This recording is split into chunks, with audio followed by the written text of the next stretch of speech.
PKPU nomor 5 tahun 2008. Dengan demikian secara formulir dan substantif, penandatanganan surat pesan KPU nomor 453 dan seterusnya tanggal 31 Mei 2014 tentang penetapan paslon peserta pemilu presiden wakil presiden 2014 dapat dipertanggungjawabkan secara yuridis maupun etis. Menimbang bahwa terhadap pengaduan berkenaan dengan pembuatan PKPU yang bertentangan dengan peraturan perundang-undangan di atasnya, teradu 1 sampai 7 menjawab bahwa KPU memiliki kewenangan atributif untuk menyusun peraturan KPU. Penyusunan peraturan KPU dilakukan secara partisipatoris dengan melibatkan masyarakat, pegiat pemilu dan ahli hukum dan kepemiluan.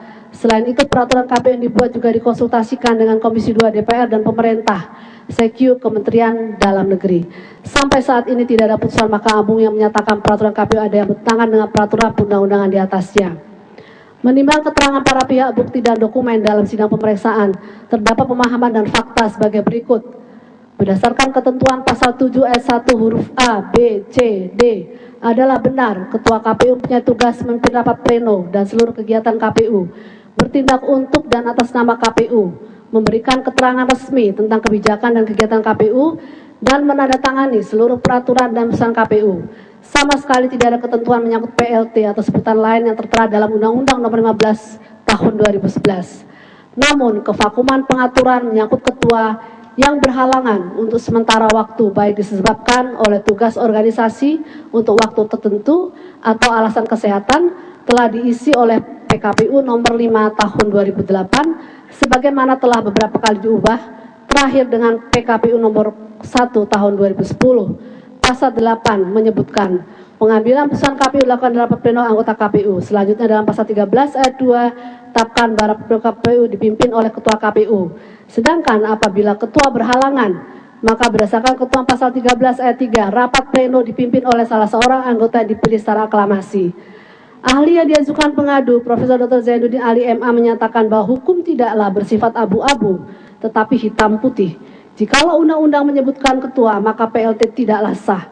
Sementara ahli yang diajukan teradu, yakni Dr. Haryono, mengatakan bahwa KPU sebagai institusi yang disebutkan dalam Undang-Undang Dasar RI 1945 adalah lembaga konstitusional yang berbeda dari lembaga negara lainnya yang tidak disebutkan dalam Undang-Undang Dasar RI 1945. Di samping itu, KPU diberi kewenangan untuk mengatur dan melaksanakan hal-hal yang berkaitan dengan penyelenggaraan pemilu.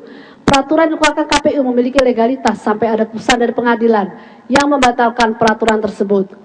Berdasarkan pemahaman dan fakta di atas, DKP berpendapat bahwa KPU berwenang untuk membuat peraturan dalam penyelenggaraan pemilu yang mesti dilaksanakan dan ditaati oleh seluruh pihak.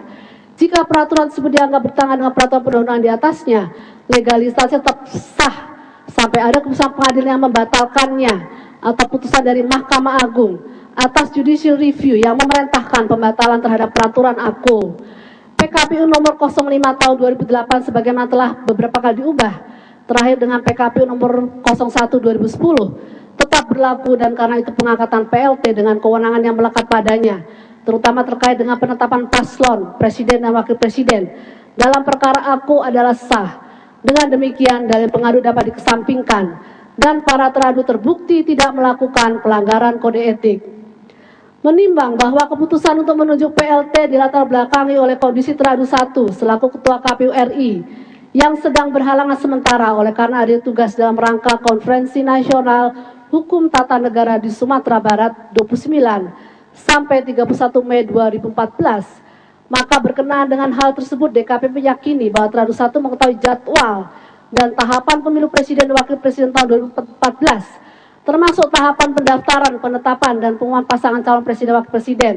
Oleh karena itu, tindakan teradu 1 yang lebih memilih untuk hadir dalam Konferensi Nasional Hukum Tata Negara daripada mengawal proses pendaftaran, penetapan, dan pengumuman paslon presiden dan wakil presiden tahun 2014 Jakarta nyata-nyata menunjukkan kurang adanya sense of priority sebagai pejabat negara yang bertanggung jawab memimpin penyelenggaraan pemilu presiden dan wakil presiden. Teradu 1 terbukti telah melanggar ketentuan pasal 15 huruf D dan huruf E Kode Etik Penyelenggara Pemilu. Menimbang bahwa dalam menentukan sanksi terhadap teradu yang terbukti melakukan pelanggaran kode etik penyelenggara pemilu lebih dari 1 kali, DKPP akan menerapkan 2 perlakuan, yaitu bagi teradu yang terbukti melakukan pelanggaran berulang atas tindakan yang sama, maka baginya dikenakan sanksi yang bersifat kumulatif. Sementara bagi teradu yang terbukti melakukan pelanggaran lebih dari 1 kali, namun atas tindakan pelanggaran yang berbeda, maka baginya dikenakan sanksi dengan sifat non-kumulatif. Berkaitan dengan pelanggaran oleh teradu 1 terkait ketidakhadirannya dalam rapat pleno penetapan paslon Presiden Wakil Presiden, DKP berpendapat bahwa tidak dapat dikenakan sanksi kumulatif karena tindakan pelanggaran yang dilakukannya dalam perkara ini adalah berbeda dalam hal substansi dari perkara-perkara sebelumnya. Menimbang bahwa pengadu mengadukan teradu 7 atas dugaan pelanggaran kode etik penyelenggara pemilu karena bertemu dengan Trimedia Panjaitan